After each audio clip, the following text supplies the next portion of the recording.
থেকে ওলামায়ে কেরাম বিভিন্নভাবে উল্লেখ করেছেন। প্রথম যেটি সেটা হলো আত-তাওবাতু ওয়াল ইনাবাতু ইলাল্লাহি সুবহানাহু ওয়া তাআলা। আল্লাহ রাব্বুল আলামিন সত্যিকারভাবে আল্লাহর কাছে তওবা এবং প্রত্যাবর্তন করার সিদ্ধান্ত নেবে। মানুষের কোনো সন্দেহ নেই, এই পৃথিবীর মধ্যে কোনো ব্যক্তি এই কথা দাবি করার সুযোগ নেই যে আমি গুনাহমুক্ত, পাপ মুক্ত, অপরাধ অন্যায় মুক্ত। যদি দাবি করে থাকে তাহলে সে শয়তান হতে পারে, সম্ভাবনা আছে। কারণ এটি বাস্তবতার পরিপন্থী একটি বক্তব্য। কেউ এসে বললো যে না আমার গুনাহ নেই, আমি এ ধরনের খালেস লোক কোত্থেকে আসবে, প্রশ্নই আসে না। কারণ আল্লাহ সুবহানাহু ওয়া তাআলা তার রাসূল সাল্লাল্লাহু আলাইহি ওয়াসাল্লামকে তার ত্রুটি বিচ্ছুতি ছিল সেগুলো ক্ষমা করে দিয়েছেন। গাফারাল্লাহু লাকা মা তাকাদ্দাম মিন যামবিকা ওয়া মা তাআখার। আল্লাহ রাব্বুল আলামিন আপনার পূর্বপর যে সমস্ত ত্রুটি বিচ্ছুতি ছিল ক্ষমা করে দিয়েছেন। যদি রাসূল সাল্লাল্লাহু আলাইহি ওয়াসাল্লাম ত্রুটি বিচ্ছুতির কথা উল্লেখ করা হয়, ওয়াস্তাগফির লিযামবিক, আপনার ত্রুটি বিচ্ছুতির জন্য আপনি আল্লাহর কাছে ক্ষমা প্রার্থনা করেন।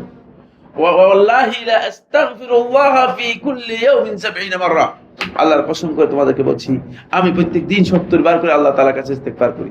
সুতরাং যদি রাসূল সাল্লাল্লাহু আলাইহি ওয়াসাল্লাম অবস্থা এমনটি হয়, তাহলে আমরা যারা উম্মতের সাধারণ পাবলিক রয়েছি এদের তো কোনো সন্দেহ নেই যে আল্লাহর কাছে ক্ষমা প্রার্থনা করা, তওবা করা। কারণ যে পদ্ধতিগুলো আগে হয়ে গিয়েছে সেগুলো থেকে যতক্ষণ পর্যন্ত বান্দা সত্যিকার তওবা না করবে, আল্লাহ সুবহানাহু ওয়া তাআলা বান্দাকে যথাযথভাবে ক্ষমা করবেন না, আর বান্দা ফিরে আসতে পারবে না। তওবা মূলত এটি ইবাদত। তওবার জন্য শর্ত নয় যে তওবা আগে গুনাহ হতে হবে। ইস্তিগফার ইবাদত, এর জন্য শর্ত নয় যে ইস্তিগফারের আগে গুনাহ হতে হবে। কিন্তু বান্দা যখন ইস্তিগফার করবে, আল্লাহ সুবহানাহু ওয়া তাআলা মেহেরবানি করে তার পূর্বে যে গুনাহগুলো সম্পর্কে সে জানে অথবা জানে না, সবগুলোকে মেহেরবানি করে আল্লাহ সুবহানাহু ওয়া তাআলা ক্ষমা করে দিবেন, সবগুলো ক্ষমা করে দিবেন। তো এই জন্য ইস্তিগফারটা খুবই ইম্পর্টেন্ট। যদিও সেটি আমার গুনাহ হয়েছে কি আমি জানি না, তারপরেও আল্লাহ রাব্বুল আলামিনের কাছে ইস্তিগফার করব।